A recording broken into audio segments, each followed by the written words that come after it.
इससे ध्यान भटकाने का बड़ा तरीका था राकेश टिकैत पर हमला किया जाए।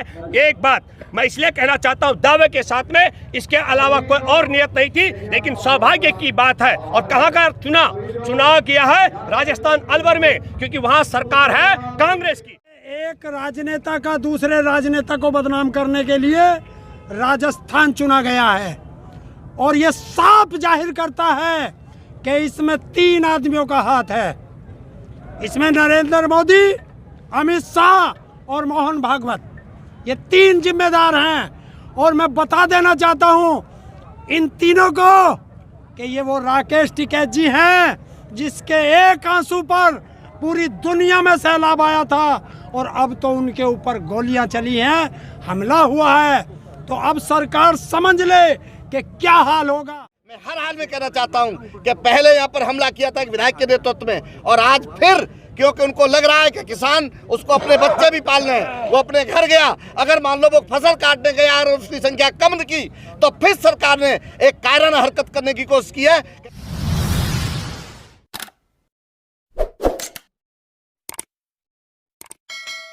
2018 को दलित एट्रोसिटी एक्ट को लेकर के भारत बंद हुआ था, जिसमें 13 बच्चे शहीद हुए थे। लेकिन आज ठीक 3 साल के बाद में एक बार फिर गोली चली है, और गोली चली है किसान नेता राकेश टिकैत पर। जी हाँ, अलवर में, राजस्थान के अलवर में किसान नेता राकेश टिकैत पर 2 गोली चली है, सुनने में आ रहा है। और इसको लेकर के गाजीपुर बॉर्डर पर जो पिछले 4 महीने से किसान डटे हुए, उन्होंने आज रास्ता जाम कर दिया।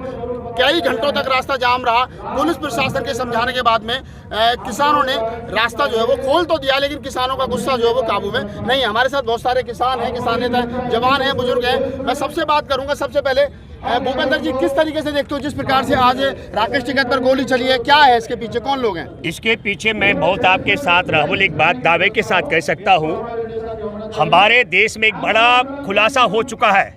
जितने सरकारी संस्थानों को मोदी सरकार बेच रही है, उन सब संस्थानों से SC, ST और OBC का पूरा आरक्षण का मसला खारिज होने वाला है। उनका बहुत बड़ा अधिकार छीनने जा रहा है, और इसको डैमेज कंट्रोल करने के लिए, ध्यान भटकाने के लिए ये बड़ी सूचना मैं आपको बता रहा हूँ राहुल। ये इसीलिए आज की तारीख में राकेश टिकैत पर हमला करके, राकेश टिकैत आज किसान आंदोलन का एक बड़ा चेहरा बन चुके हैं, और पूरे देश और दुनिया में दलितों का, SC, ST, आदिवासियों का और OBC का जो मंडल कमीशन की रिपोर्ट थी, मैं कहूंगा वो सारे के सारे आरक्षण के अधिकार छीन रहे हैं। एकमात्र बात, एकमात्र वादा मोदी सरकार कर पाने में सक्षम रही है। मोदी सरकार ने यह कहा है कि जो लोग पहले से SC, ST और मंडल कमीशन के तहत जिनकी नियुक्तियां हैं, उनकी नौकरियां खतरे में नहीं पड़ेंगी, लेकिन आगे किसी को आरक्षण नहीं मिलेगा। इससे ध्यान भटकाने का बड़ा तरीका था राकेश टिकैत पर हमला किया जाए।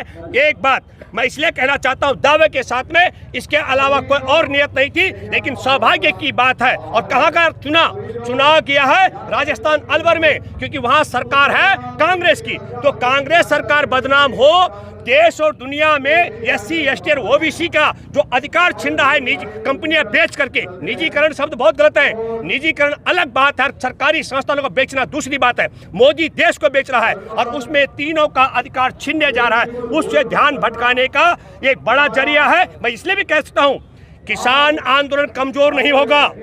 हमने पहले भी कहा था, आप सबको ध्यान होगा, हमने कहा था 26 जनवरी को 10 लाख लोग आएंगे अगर सरकार कुछ नहीं करेगी, और सरकार छेड़ेगी तो 10 करोड़ लोग आएंगे। मैं आपके माध्यम से एक बात कहना चाहता हूं कि एक तरफ ये कोरोना का हवा खड़ा कर रहे, दूसरी तरफ सरकारी संस्थानों को बेच करके SC, ST और OBC का जो अधिकार छीन रहे, और इससे ध्यान भटकाने के लिए किसान नेता राकेश टिकैत पर हमला करके जो डाइवर्स करने का काम कर रहे हैं, ये क्रोनोलॉजी हम सबको समझ आ गई। इससे किसान आंदोलन कमजोर होगा, ना भयभीत होगा। भूपेंद्र सिंह रावत का ये कहना है कि SC, ST, OBC का जो आरक्षण है, जो मंडल कमीशन की रिपोर्ट है, उससे ध्यान भटकाने के लिए राकेश टिकैत को टारगेट किया जा रहा है, क्योंकि राकेश टिकैत जो किसान नेता के, किसान आंदोलन के बड़े चेहरा बन चुके हैं। हमारे साथ युवा साथी हैं, उनसे जानेंगे, क्योंकि बात युवाओं से संबंधित है, नौकरी से संबंधित है। और ये राकेश टिकैत पर जिस प्रकार से गोली चली है अलवर में, क्या कहेंगे आप? गोली चलेगी, सरकार तो इनसे चलती नहीं, और क्या करेंगे? 4 महीने से बैठे हैं। सरकार क्या होती है? Government of the people, by the people, for the people. हमने बनाई है ना उसको, या उन्होंने बनाया है?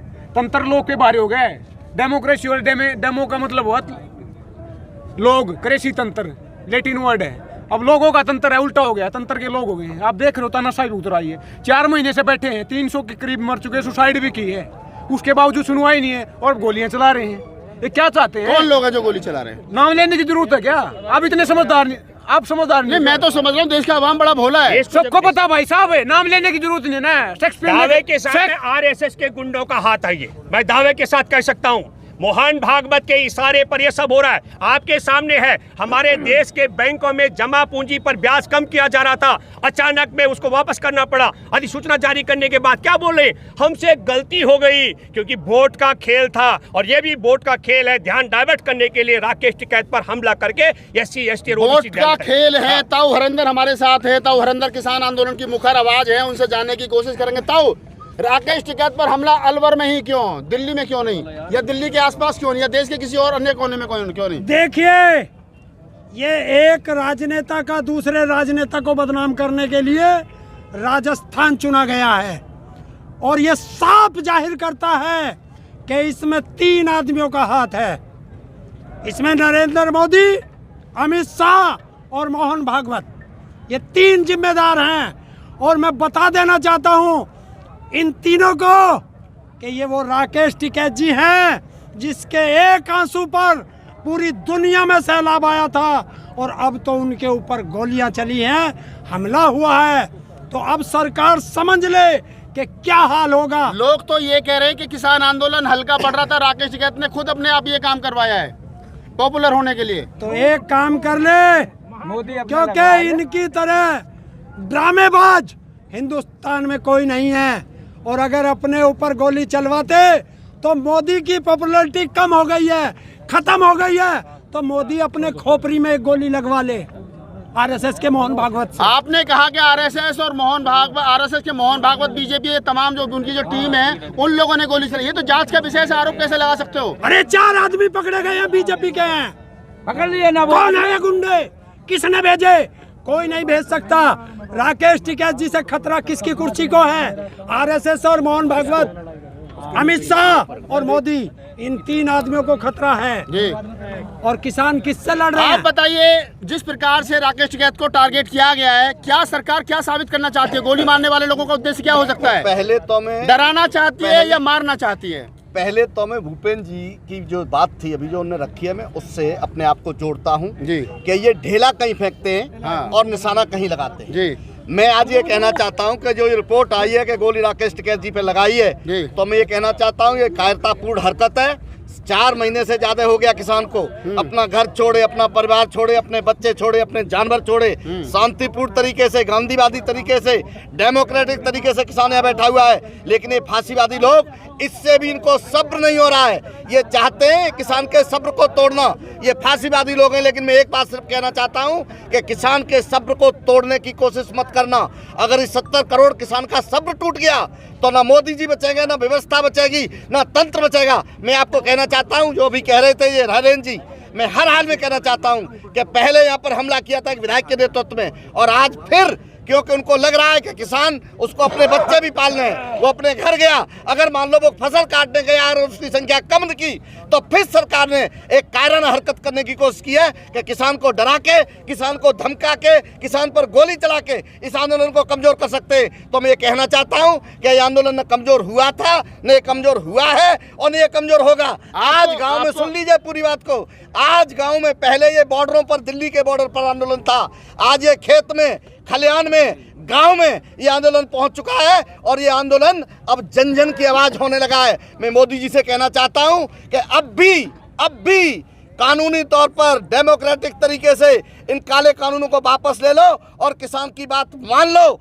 नहीं ये बाटल्लू साबित होगा, ये मोदी जी के तख्त की आखिरी कील साबित होगा। आप बताइए। मेरा सवाल ये है कि आपको नहीं लगता कि सरकार या जिन लोगों पर आप आरोप लगा रहे हो, वो उग्र करने की कोशिश कर रहे हैं आपको? हाँ, हम जानते हैं फांसीवादी लोग हैं, ये संगीनों के साए में देश चलाना चाहते हैं, ये गोली की ताकत पर लोगों को डराना चाहते हैं। लेकिन मैं आज कहता हूं किसानों की तरफ से, किसान अभी भी फांसीवादी तरीके पर नहीं आएगा, अभी भी गांधीवादी तरीके से, और इस सरकार से अपनी बात को मनवा के जाएगा।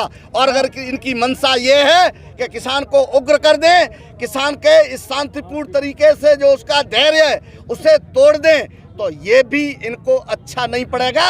70 करोड़ किसान का अगर सब्र टूटेगा, जब वो इन पर टूट पर जब जन सैलाब टूटता है तो हिमालय पर्वत झुकते ही मोदी जी कोई हैसियत नहीं। चलिए तो मैं एक बात बताना चाहता हूँ, एक बात आपके माध्यम से मैं कहना चाहता हूँ कि संसार में इतना बड़ा आंदोलन अहिंसक, और दूसरी बात कहना चाहता हूँ, बलिदानी शहीद आजम भगत सिंह अशफाक उल्लाह की तरफ बलिदान देने वाला, तो मैं ये कहना चाहता हूँ ये लाख लाठी और गोली चलाएंगे, हमारे किसानों का तय है, हमने अपने अहिंसा के मार्ग को नहीं बदलना है। और दूसरा हमारा तय है कि सरकार लाठी चलाए, गोली चलाए तो हम सीना आगे करेंगे, लाठी चलाएगी तो सर आगे करेंगे, और जेल में डालेगी तो हथकड़ी के लिए हाथ आगे करेंगे, और अगर पानी की बौछार मारती है तो पीठ आगे करेंगे। न पीठ दिखाने वाले, न आंदोलन कमजोर होने वाला, न किसी भी दशा में हिंसक होने वाला। लेकिन मैं एक बात अपील करता हूं, जहां तक हमारी बात जा रही है, अपने गांव से लेकर कस्बे तक और कस्बे से लेकर जिले और राज्य तक हर जगह जहां संभव होता आरएसएस और भाजपा का पुरजोर ढंग से विरोध करें और बता दें इनको इनकी औकात कि हम लोग किसी भी कीमत पर इस देश को अन्न उगाने और अन्न खाने वाले एकजुट थे, एकजुट रहेंगे। चलिए तो ये लोग हैं जो